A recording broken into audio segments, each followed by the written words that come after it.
जय हिंद। ये वीडियो आप सभी के लिए बहुत ज़्यादा इंपॉर्टेंट है। देखिए आज के वीडियो में यहाँ पर आप लोगों को बताने वाले हैं कि जो यहाँ पर सामाजिक विज्ञान की कॉपी होती है इसको कैसे लिखना है। देखिए ये सबसे अलग होती है और वीडियो के आखिर में बताऊंगा जो यहाँ पर कुछ भी नहीं आता है सामाजिक विज्ञान के कॉपी में तो आपको कैसे लिखना है कि जिससे जो टीचर होगा वो आपको अच्छे से अच्छे मार्क देगा और आप लोग कभी भी फेल नहीं होगे। तो ध्यान से वीडियो को देखना, तभी सारी चीज़ें समझ में आ जाएंगी। और OMR सीट भी बताऊंगा, जो क्वेश्चन OMR सीट में नहीं आते इनको कैसे भरना है। देखिए ये सबसे अलग होती है। इसमें देखिए मानचित्र कार्य होता है, ये भी बताऊंगा कि कैसे भरना है, कहाँ इसको बांधना है। और उसके बाद में देखिए जो यहाँ पर ये प्रश्न पूछे जाते हैं इसमें देखिए लिखा होता है 80 वर्ड में और 150 वर्ड में लिखना। तो ये कौन सी चीज़ें कितने पेज में लिखना है एक प्रश्न की, जिससे आपको फुल मार्क मिले।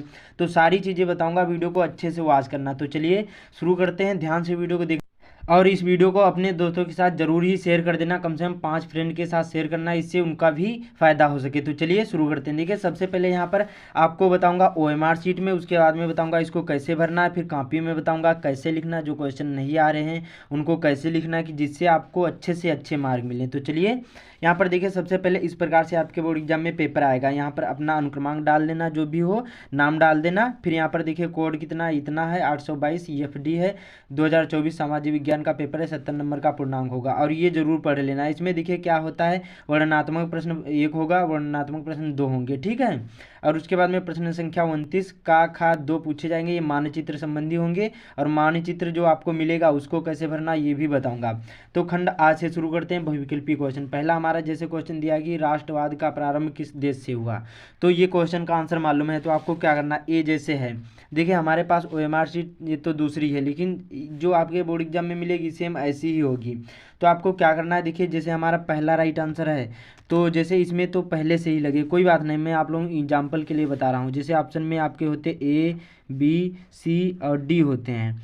अब जैसे ऑप्शन में A, B, C और D होते हैं तो जैसे पहला हमारा है राइट आंसर, तो पहले को पूर्ण रूप से काला करना है। अभी बताऊंगा इसकी ट्रिक, ठीक है। सामाजिक विज्ञान में जो क्वेश्चन नहीं आ रहे इनको कैसे भरना है। तो पहला हमारा राइट आंसर ए वाला है, तो ये हो गया। उसके बाद में जलियांवाला बाग हत्याकांड कब हुआ, तो 13 अप्रैल 1919 को हुआ था, बी वाला है दूसरे में। तो A, B, C और D, तो बी वाला है दूसरे का, तो यहाँ पर दूसरे वाले का बी को पूर्ण रूप से काला करना है, ठीक है। ऐसे आपको क्वेश्चन कर लेना। सबसे पहले जो क्वेश्चन आ रहे हैं उनको पूर्ण रूप से आपको काला कर लेना है। फिर जैसे सपोज करिए कि आपको 20 क्वेश्चन होते हैं, 20 में से आपको जैसे 10 मालूम है और 10 क्वेश्चन नहीं मालूम, तो उनको कैसे करना है। अब देखिए ये एक ट्रिक होती है। आपको सबसे पहले क्या करना है, क्वेश्चन को पढ़ना है और जो क्वेश्चन पढ़े उसके बाद में लगता है कि हमारा सी वाला राइट आंसर है, तो क्या करना है, उसी को लगा देना है। बहुत ज़्यादा चांस होते हैं, इसको सबकॉन्शियस माइंड कहते हैं, कि आपने पहले कभी क्वेश्चन पढ़ा होगा और आपको लगता है कि हमारा इसी वाला, अचानक में देखते हैं जैसे क्वेश्चन आ गया कि जलियांवाला बाग की हत्याकांड कब हुई और अचानक में आपके दिमाग में आता है कि सी वाला है, तो आप लोग लगा देना। बहुत ज़्यादा चांस होते हैं कि वही हमारा राइट आंसर हो जाएगा। इसमें देखिए माइनस मार्किंग होती नहीं।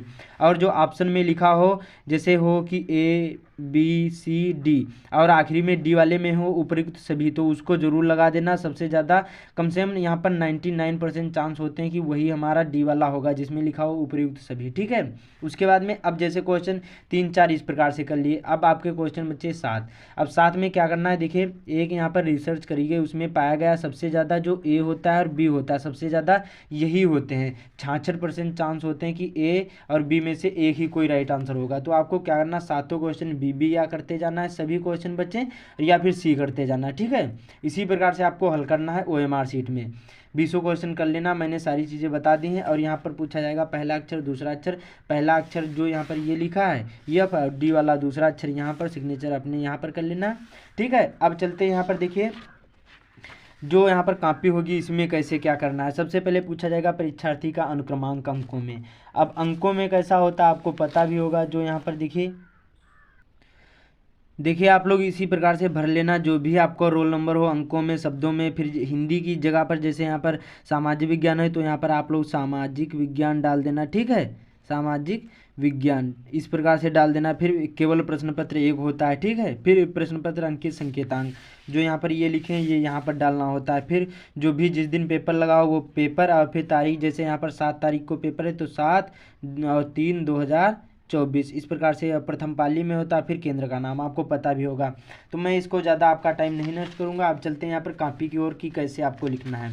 ध्यान से वीडियो को देखना, जो क्वेश्चन नहीं आ रहे हैं उनको कैसे हल करना है। सबसे ज़्यादा ये इंपॉर्टेंट होता है क्योंकि इसमें देखिए अलग अलग दिया होता है कि आपको 80 वर्ड में लिखना होगा, फिर यहाँ पर कितने वर्ड में लिखना होगा, फिर यहाँ पर 150 वर्ड। तो कितने 80 वर्ड कितने होते हैं, 150 वर्ड कितने होते हैं। देखिए लिखा वर्णनात्मक प्रश्न 1। प्रश्न यहाँ पर उत्तर लगभग आपको 80 शब्द में लिखना है। लगभग का मतलब होता है 80 से कुछ ज़्यादा हो जाए या कम भी हो जाएंगे तभी चलेगा।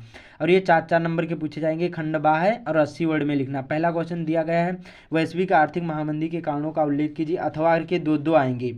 देखिए ये आपके लिए बहुत ज़्यादा इंपॉर्टेंट होता है। 2-2 जब क्वेश्चन आते हैं तो इनमें से एक तो आपको ज़रूर पता होगा कुछ ना कुछ, तो वो वीडियो के आखिर में बताऊंगा कि कैसे आपको लिखना। सबसे पहले जो क्वेश्चन आ रहे हैं उनको करना है। तो 21वां प्रश्न है, वैश्विक आर्थिक महामंदी के कारणों का उल्लेख कीजिए। अब देखिए जो आपकी कॉपी होगी यहाँ पर फर्स्ट पेज, ये तो आपको पता होगा, ये नहीं होगा इस तरह से ऊपर से एकदम ऐसे पेज खोलेंगे उसके बाद में शुरू होगा। तो आपको क्या करना है, सबसे पहले डालना है खंड बा काले पेन से। प्रश्न नहीं उतारना है, जैसे जैसे बताऊंगा वैसे ही लिखना है। फिर यहाँ पर प्रश्नोत्तर संख्या 21 ऐसे डाल देना है, ठीक है। उसके बाद में देखिए यहाँ पर इस प्रकार से लाइन खींचना है, जैसे यहाँ पर ये खींची गई लाइन है। ऐसे लाइन खींचने के बाद और यहाँ पर आपको हेडिंग डाल देना, क्योंकि अथवा के 2 पूछे जाते हैं तो एग्जामिनर को भी समझाना, जो टीचर होगा उसको भी समझाना है कि इन दोनों में से कौन सा करना है। तो जैसे पहला कर रहे हैं वैश्विक आर्थिक महामंदी के कारण, तो ऐसे हेडिंग काले पेन से डाल देना। जैसे नीचे वाला कर रहे हैं पूना एक्ट पर किसके हस्ताक्षर हुई है, तो पूना एक्ट। उसके बाद में इस प्रकार से बस 2 ही 3 शब्द की हेडिंग आपको जरूर ही डाल देना, तभी लिखना है। अब ऐसे हेडिंग डालकर इसी प्रकार से लिखना है, और ये लाइन आपको इधर ही खींचना है, इधर लाइन नहीं खींचना है। तो जैसे वैश्विक आर्थिक महामंदी के कारण, और ये क्वेश्चन बहुत ज़्यादा इंपॉर्टेंट भी है। 1929 में आर्थिक महामंदी की शुरुआत हुई। इस मंदी के प्रमुख कारण निम्नलिखित हैं। जैसे औद्योगिक क्रांति के कारण अमेरिका तथा ब्रिटेन में बड़े बड़े पैमाने पर क्या है, उत्पादन कार्य होने लगा, और 1930 तक तैयार यहाँ पर माल जो होता है का इतना बड़ा यहाँ पर भंडार एकत्र हो गया, उनका कोई यहाँ पर खरीदार ना रहा। इसलिए अब वैश्विक आर्थिक महामंदी के कारण ये सभी थे। तो यहाँ पर 2 कारण लिख दोगे, 4 नंबर का पूछा जाता है। और देखिए अभी बताऊंगा कितने शब्दों में लिखना है।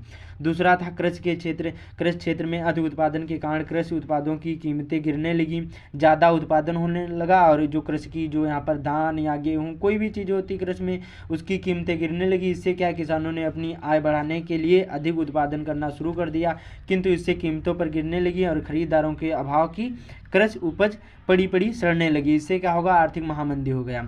अब जैसे ये प्रश्न समाप्त हो जाए तो इस प्रकार से लाइन जरूर ही खींच देना। इससे क्या होगा, एग्जामिनर भी समझ जाएगा कि बच्चे ने उस यहाँ पर प्रश्न का उत्तर उतने में दिया है, ठीक है। अब देखिए यहाँ पर दूसरा क्वेश्चन उसी प्रकार से पूछा गया है। तो इसमें 22वां है, भारत में राष्ट्रवाद के उदय के कारण का संक्षेप में लिखे। फिर उसके बाद में उदय के कारण का संक्षेप में लिखे। फिर संघात्मक व्यवस्था में न्यायपालिका की भूमिका का वर्णन कीजिए। 4-4 नंबर के, अथवा करके समझ जाओ कि एक ही करना है। तो ये भी 4 नंबर का है। अब देखिए इसमें जो भी करोगे हेडिंग जरूर ही डाल देना। तो ऐसे आपको प्रश्नोत्तर संख्या 22 ऐसे उतार लेना है। फिर भारत में राष्ट्रवाद के उदय के कारण ऐसे हेडिंग डालकर बस इस प्रकार से लिखना है। अब देखिए यहाँ पर आप लोगों को समझा देता हूँ कि कितने शब्दों में लिखना है, जैसे 4 नंबर का पूछा जाए। तो सबसे पहले गिन लेते हैं ये कितना है, तभी समझ में आएगा, क्योंकि ऐसे आप लोग कंफ्यूज होते हैं। बहुत सारे लोग बता देते हैं, जैसे 4 नंबर का क्वेश्चन है तो कहते हैं कि 1-1.5 पेज में लिखो। तो इससे क्या होता है, आपका टाइम भी बर्बाद होता है और आप लोग बना कर भी नहीं लिख पाते हो। तो देखिए इसको गिन लेते हैं, 1 2 3 4 5 6 7 8 9 10 11 12 13 14 15 16 17 18 19 20 21 22 23 24 25 26 27 28 29 30 31 32 33 34 35 36 37 38 39 40 41 42 43 44 45, उसके बाद में 46 47 48 49 50 51 52 53 54 55 56 57 58 59 60 61 62 63 64 65 66 67 68 69 70 71 72 73 74 75 76 77 78 79 80 81 82 83 84 85 86 87। देखिए 87 हो गया, और 88 89 88 89 90 91 92 93। देखिए 93 तक हो गया। अब कितने लाइन में, 1 2 3 4 5 6 7 8 9 10, मतलब 8 से 9 लाइन में लिख दोगे। हर मतलब लाइन में कम से कम 8-9 शब्द आ जाते हैं। तो 8 9 या 10 लाइन लिख दोगे, 4 नंबर मिलेंगे। उससे ज़्यादा आप लोग नहीं लिखना, उससे ज़्यादा लिखोगे तो आपका टाइम ही बर्बाद होगा, बाकी कुछ नहीं। नंबर आपको एग्जामिनर उतने ही देंगे। 4 नंबर का होगा तो 4 ही नंबर देंगे, तो फालतू का लिखने से कोई फ़ायदा नहीं है। तो आपको इतना ही बड़ा लिखना है। जो 4 नंबर का क्वेश्चन पूछा जाए 80 वर्ड में है, तो समझ जाओ आप लोग 8 से 9 लाइन से ऊपर नहीं लिखना है। चाहे भले ही आपको कितना भी अच्छा उसके बारे में पता हो, उससे ज़्यादा आप लोग नहीं लिखना, ये ध्यान रखना है। फिर से इसी प्रकार से लिखना है। फिर उसके बाद में जैसे दूसरा अगला 23वां क्वेश्चन पूछा गया है, तो उसी प्रकार से हम क्या करेंगे 23वां भी क्वेश्चन कि संसाधनों के अंधाधुंध प्रयोग ने यहाँ पर अनेक समस्याएं पैदा कर दी हैं, समीक्षा कीजिए, 4 नंबर का हाथ उठा के दो आएंगे, इन दोनों में से एक ही करना, जो भी करोगे ऐसे हेडिंग डालकर और इसी प्रकार से लिख देना है। मैंने बताया कि कम से कम 6, 7, 8 लाइन में लिख देना, उससे ज़्यादा नहीं लिखना। फिर प्रश्न समाप्त हो जाए तो लाइन खींचकर ऐसे लिख देना है। ये तो आपको पता हो गया। अब चलते हैं 150 वर्ड में कितने आपको यहाँ पर कितना बड़ा लिखना है, तब आपको पूरे के पूरे नंबर मिलेंगे।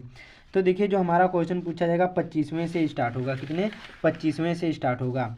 अब देखिए इसमें क्या बता रहा है, लगभग 150 वर्ड में लिखना है। 150 वर्ड का मतलब होता है, आप यहाँ पर देखे होंगे कि यहाँ पर लाइन में कम से कम कितने शब्द आ जाते हैं, 8 से 9 लाइन यहाँ पर आ जाते। तो 9 की 9, 9 दिन 18, 9 13, 17, 9 14, 36, 9 55, 45, 9 56, 54, 963, 9 78, 9 9 81, 9 धाम 90, फिर 9 कम 9, 9 दिन 18, 9 13, 17, 9 चौक 36, 9 55, 45। तो देखिए लगभग में आप लोग एक पेज और दूसरे पेज की 2 या 1 लाइन लिख दोगे, नंबर मिल जाएंगे। लगभग का मतलब होता है कम भी हो सकता है, ज़्यादा भी हो सकता है, थोड़ा बहुत है। तो ज़्यादा भी नहीं लिखना है, थोड़ा कम लिख दोगे कोई बात नहीं, नंबर एग्जामिनर दे देगा। मतलब सटीक होना चाहिए, एग्जामिनर को समझ में आना चाहिए कि प्रश्न का उत्तर आपने कितनी अच्छी तरीके से रिप्रेजेंट किया है। जो एग्जामिनर होते हैं यही देखते हैं। तो जैसे लोकतंत्र से आप क्या समझते हैं, उसके उत्तरदायी, जिम्मेवार एवं यहाँ पर वैध शासन क्यों माना जाता है, अथवा करके 2 आएंगे, इटली का एकीकरण कैसे हुआ। तो जो भी आपको पता हो एक ही करना है, 6 नंबर का पूछा जाएगा। तो आपको एक पेज और दूसरे पेज की 1-2 लाइन लिख दोगे, पूरे के पूरे नंबर मिलेंगे, एक भी नंबर नहीं कटेगा। तो ऐसे हेडिंग डालकर बस लिख देना है, 6 नंबर आपको मिल जाएंगे। उसके बाद में यहाँ पर देखते हैं अगला क्वेश्चन, उसी प्रकार से ऐसे करना है। फिर प्रश्न संख्या जैसे 26वां पूछा जाएगा, जर्मनी का एकीकरण, तो ऐसे ही आपको एक या और दूसरे पेज की 2-3 लाइन लिख देना है। फिर यहाँ पर देखिए 27वां जैसे क्वेश्चन पूछा गया है, तो इसी प्रकार से प्रश्नोत्तर संख्या ऐसे 27 ऐसे डाल देना है। फिर मृदा अपरदन जैसे ये पूछा गया था, मृदा अपरदन 27वां 6 नंबर का पूछा गया था। धान की खेती करने के लिए उपयुक्त परिस्थितियों का वर्णन कीजिए, या फिर मृदा अपरदन रोकने के उपायों का वर्णन कीजिए। 2 पूछे गए, इन दोनों में से एक ही करना है। तो जो भी करोगे ऐसे हेडिंग डालकर तभी लिखना है, ठीक है। तो देखिए एक पेज ये हो गया। उसके बाद में यहाँ पर दूसरे पेज की यहाँ पर देखिए एक यहाँ पर 2 लाइन 3-4 लाइन लिख दोगे, बस। नहीं लिखोगे तभी नंबर मिल जाएंगे। तो ऐसे ही आपको करना है। अब चलते हैं यहाँ पर जो क्वेश्चन नहीं आते उनको कैसे हल करना, उसके बाद में बताऊँगा आपको जो यहाँ पर मानचित्र कार्य कैसे किया जाता है। अब देखिए सबसे ज़्यादा इम्पॉर्टेंट मैं आप लोगों को जो बताऊंगा उसको ध्यान से समझना। जो आपकी सोशल साइंस होती है सबसे सिंपल सी होती है, जो आपके बोर्ड एग्जाम में क्वेश्चन जरूर मिलेंगे इस प्रकार से कि पूछा जाएगा कि इटली का एकीकरण कैसे हुआ, या फिर पूछा जाएगा जर्मनी का एकीकरण कैसे हुआ। उसके बाद में पूछा जाएगा कि फ्रांस का यहाँ पर एकीकरण कैसे हुआ। तो देखिए जो एकीकरण का मतलब होता है समझ जाओ, इसमें देखिए जब एकीकरण कब होगा, जब यहाँ पर फूट होगी एक दूसरे के में, या फिर क्या होगा जैसे यहाँ पर एक दूसरे में फूट होगी, या फिर काले और गोरों का भेदभाव होगा, या फिर वहाँ पर जैसे ज़्यादा राजातंत्र होगा, मतलब हमेशा राजाओं की ही चलेगी, तो उससे क्या होता है एक दूसरे में फूट होती है, तभी एकीकरण होगा। तो जब भी इस प्रकार से जो क्वेश्चन आए तो समझ जाओ, घबराना नहीं। कुछ भी हो, इटली, जर्मनी, फ्रांस से संबंधित हो तो आपको कैसे लिखना, देखिए कि आपको लिखना है कि इसके कारण, इसके इटली के कारण यहाँ पर एकीकरण के मुख्य कारण थे। फिर इसके हानियाँ, जैसे कारण क्या, यहाँ पर राजाओं में एक दूसरे में फूट होना। फिर उसके बाद में यहाँ पर प्रजातंत्र को ज़्यादा ही यहाँ पर अत्यधिक कर वसूली करना प्रजा से। उसके बाद में या फिर काले गोरों का भेदभाव होना। तो इसी प्रकार से उससे बना के लिख देना, बार बार जर्मनी इटली का एकीकरण करना, और उसी के बारे में जितना हो सके आपको जितना भी मालूम हो उससे संबंधित ऐसे लिखना है। और जैसे पूछा जाए कि गेहूं पर आपको टिप्पणी लिखना है कि गेहूं रबी की जो फसलें होती हैं, रबी की फसलों की विवेचना कीजिए, रबी की फसलें कौन कौन सी आती हैं। तो रबी की फसलें कौन आएंगी, जो यहाँ पर इस टाइम में चल रहे हैं, जैसे यहाँ पर गेहूं हो गए, गेहूं क्या है, रबी की फसल है। उसके बाद में यहाँ पर गन्ना भी हो गया, गन्ना भी आता है रबी की फसल में, लेकिन आप लोग इसमें नहीं लिखना। यहाँ पर गेहूँ हो गया, जौ हो गया, और यहाँ पर जौ हो गया और सरसों हो गया। अब इसके बारे में आप लोग विस्तार से लिख सकते हो कि ये देखिए आपको पता होगा अक्टूबर और यहाँ पर नवंबर में बोया जाता है, मार्च अप्रैल में काटी जाती हैं गेहूं की फसलें, जो रबी की फसलें होती हैं। और इसी प्रकार से इसके बारे में जितना हो सके विस्तार पूर्वक लिख देना। अब जैसे खरीफ, अब देखिए खरीफ में कौन कौन सी आती हैं, तो खरीफ में जैसे धान हो गया, मक्का हो गया, बाजरा हो गया, ये सभी यहाँ किस में आती हैं, और उड़द हो गए, ये सभी किस में आते हैं, ये सभी खरीफ की फसलें में आते हैं। तो आपको पता होगा ये जुलाई अगस्त में क्या बोई जाती हैं, और यहाँ पर दिसंबर अक्टूबर में, यहाँ पर नवंबर दिसंबर में काटी जाती हैं, या यहाँ पर हाँ नवंबर दिसंबर में काटी जाती हैं। तो धान की फसलें, खरीफ की फसलें, तो उसके बारे में विस्तार पूर्वक लिख देना। तो इसी प्रकार से क्वेश्चन बहुत ही ज़्यादा पूछे जाते हैं। और जैसे पूछा गया कि लौह संसाधन क्या है, तो आपको पता होगा उससे संबंधित आपको लिखना है। जैसे लौह संसाधन पूछा गया तो प्रश्नोत्तर संख्या जो भी आता है सबसे पहले उनको करना, फिर जो क्वेश्चन नहीं आते तो लौह संसाधन की पहाड़ों से काट कर निकाला जाता है, फिर इसका यहाँ पर मशीनों में डालकर या फिर बड़ी बड़ी यहाँ पर जो भट्टियाँ होती हैं उनमें डालकर इसको गलाया जाता है, फिर इसमें अयस्क निकाले जाते हैं, हेमेटाइट मैग्नेटाइट जो भी संबंधित उससे जितना भी आपको पता हो ऐसे ही क्वेश्चन लिखना। ये सामाजिक विज्ञान सबसे सिंपल सा होता है। तो मैं आप लोगों को बताऊंगा तो ऐसे बहुत टाइम लगेगा, बाकी आप लोग मैंने जो ट्रिक बताई यही ट्रिक का यूज़ करना है, बहुत ही अच्छे मार्क आएंगे। और ये ध्यान रखना अच्छी अच्छी राइटिंग में लिखना, प्रश्न भी नहीं उतारना है, और ये ध्यान रखना है हेडिंग डालकर लिखना जो भी हो क्वेश्चन। मैंने सारी चीज़ें बता दी कि कोई संबंधित हो, कारण निवारण आपको पता होगा कि कारण कैसे होते हैं, निवारण कैसे होते हैं, बस सिंपल सा होता है। सामाजिक विज्ञान ऐसे ही गांपी लिखना, मैंने सारी चीज़ें बता दी। अब चलते हैं यहाँ पर मानचित्र कैसे क्या आपको भरना है। सबसे देखिए यहाँ पर मानचित्र जो आपका पूछा जाएगा, तो देखिए यहाँ पर जैसे एक जो मानचित्र मिले या दो मिले, जो भी मिले, इस प्रकार से मैंने एक वीडियो डिटेल से बनाया है कि मानचित्र कैसे भरा जाता है, वो वीडियो जरूर ही देख लेना। अब क्या करना है, जो कॉपी का आखिरी पेज होगा यहाँ पर आपको जब भर लेना अच्छी तरीके से, और यहाँ पर आखिरी में यहाँ पर बांध देना है, धागा एक मिलेगा और इसको अच्छी तरीके से दो जगह से आपको जरूरी मानचित्र आखिरी में बांध देना है कॉपी के।